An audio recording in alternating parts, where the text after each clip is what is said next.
Okay, we've got a 6-month-old puppy. If you've looked at the first series of videos, you should have a pup who's walking well on a leash, completely housebroken, never any problems, pretty much, and you'll be able to solve him when he does something wrong. What a lot of people don't realize is 6 months of age, even though your pup's pretty good size, that doesn't mean he's grown up and ready to go to town by himself. That just means your work is changing a little bit. Now, if you watch some of our stuff, you know I'm a big proponent of confidence building, confidence building, confidence building.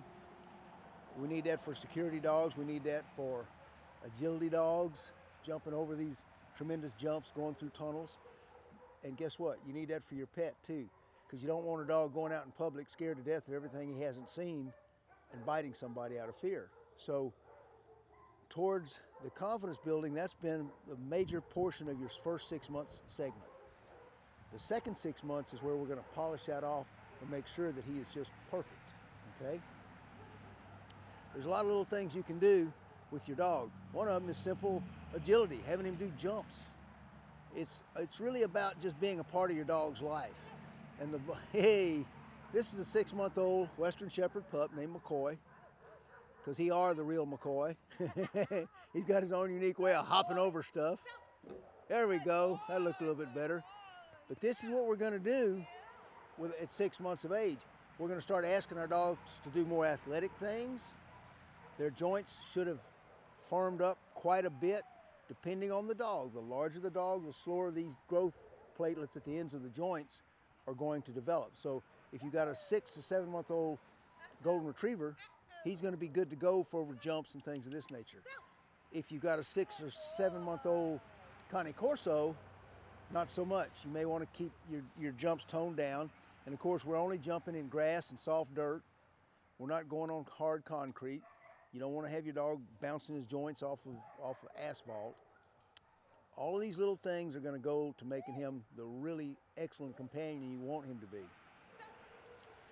Some little things that people don't think about, and being in a kennel situation I see a lot of, we get a lot of people who, they've got a 3-year-old dog, they're going on a sudden vacation, or they just won the lottery and they're going to take off for a month, whatever, and their dog needs to be boarded.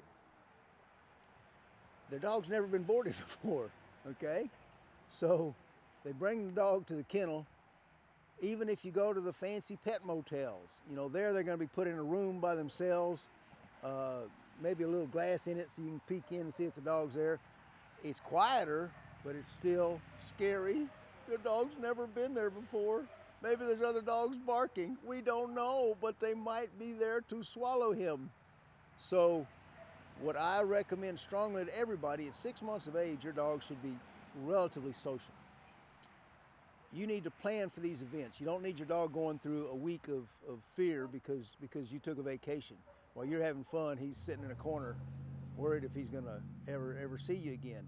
So at about 6 months of age, I would call a boarding kennel locally and ask them if you can bring your dog for 1 night, 2 nights. And if you do that, do it on a Monday or Tuesday or middle of the week. If you go on the weekend, they're liable to be a little more crowded than normal, and the noise level could be up a little bit more than maybe your 6-month-old pup would like. But if you'll take them on Tuesday, Wednesday, leave them overnight, 2 nights, come pick them up.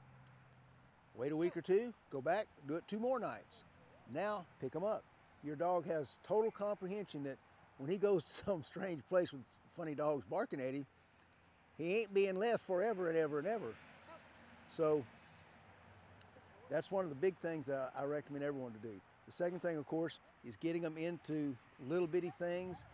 Remember, you train at playtime, walk time, and meal time. If your dog is performing your obedience commands when he's busy doing something where he's having fun, chasing his ball, but you throw the ball and then you say heel, and make him come to heel. Before you throw his ball, you're going to use the ball instead of food. If you have most prey-driven dogs, terriers, herding dogs, even mastiffs, they will work actually harder for their toy than they will for the food. The food is your teaching tool, His toys and tugs are his training tool. So at 6 months, remember, you've done your teaching. He understands good English words. He knows what you mean when you say heel or down or stay. At this point, we're going to go for what I call the polish. This is where you don't just make him understand the words, you make him really a showstopper and really proficient in what he's doing. And you're doing this by training with these tugs or toys as his reward, the things he gets really enthusiastic about. That's what we want to introduce every time he does what we ask him to do. And I promise you what will happen is, if he's learning or practicing these things while he's already doing something he's enjoying, his meal, his toy, his walk, those commands are going to become as much fun for him as the activity he was performing them in. And you're going to have an off-leash trained dog that'll look like mental telepathy between you and him when you go out in public. So see you next week. Hope you enjoy this one. Hope it helps. Let us know if we can help you with anything else. Thanks.